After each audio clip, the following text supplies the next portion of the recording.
Hello बच्चों, let's read this question. The question says following are the steps जो कि involve होते हैं in the process of PCR, annealing, amplification, denaturation, treatment with Taq polymerase and deoxynucleotides और extension. तो choose करना है हमें correct sequence of steps of PCR from the options given below.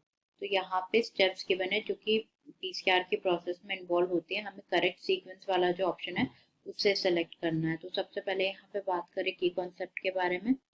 तो जो की कॉन्सेप्ट इस क्वेश्चन में यूज किया गया है that is PCR. PCR stands for polymerase chain reaction. Polymerase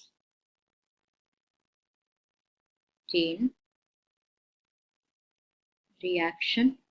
तो पॉलीमरेज चेन रिएक्शन के बारे में अगर हम डिस्कस करें तो पीसीआर और पॉलीमरेज चेन रिएक्शन ये टेक्निक है जिसको मॉलिक्यूलर बायोलॉजी में यूज किया जाता है। इसमें क्या होता है बेसिकली सेवरल कॉपीज क्रिएट की जाती है सर्टेन डीएनए सेगमेंट की। It is used to create several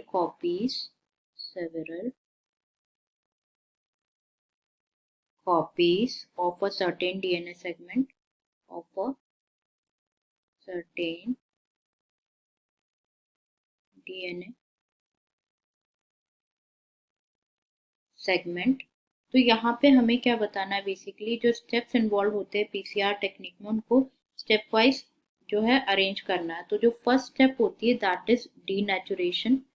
denaturation जिसमें क्या होता है डीनेचुरेशन अकर होता है जब रिएक्शन मिक्सचर जो है उसको हीट किया जाता है 94 डिग्री सेल्सियस पे फॉर अबाउट 0.5 to 2 मिनट्स तक। ये क्या करते हैं हाइड्रोजन बॉन्ड्स को ब्रेक करते हैं between the two strands of DNA and convert करते हैं इनको सिंगल स्ट्रैंडेड डीएनए में। Next step is annealing. Next step is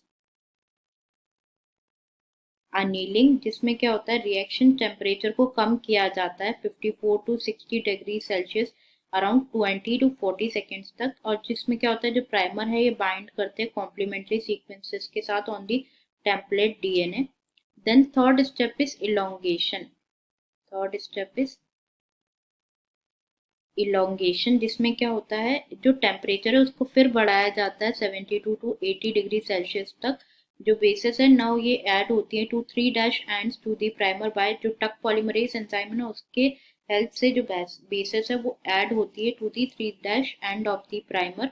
तो यहाँ पे अगर हम देखें तो first will be denaturation. First step will be denaturation. Then second step will be annealing. Third step will be treatment. Treat कराया जाता है टक पॉलीमरेज और डीऑक्सीन्यूक्लियोटाइड्स को। Then next step will be extension. Extension में क्या होता है basically extension step में ये स्टेप में जो न्यू डीएनए का सिंथेसिस होता है बाय डीएनए पॉलीमरेज इसमें प्राइमर्स को यूज किया जाता है एज अ टेम्पलेट ई। एंड जो लास्ट होगा that will be be amplification जिसमें क्या होता है इसमें एक्सपोनेंशियल इंक्रीज किया जाता है number of DNA copies exponentially increase होती है। तो देख लेते हैं ये सीक्वेंस किसमें गिवन है। सी के बाद ए के बाद डी के बाद ई के बाद बी। बिल्कुल करेक्ट सीक्वेंस गिवन है हमारे पास ऑप्शन ए में। रिमेनिंग ऑप्शंस जो है इनकरेक्ट हो जाएंगे। I hope you understood it well. Best of luck.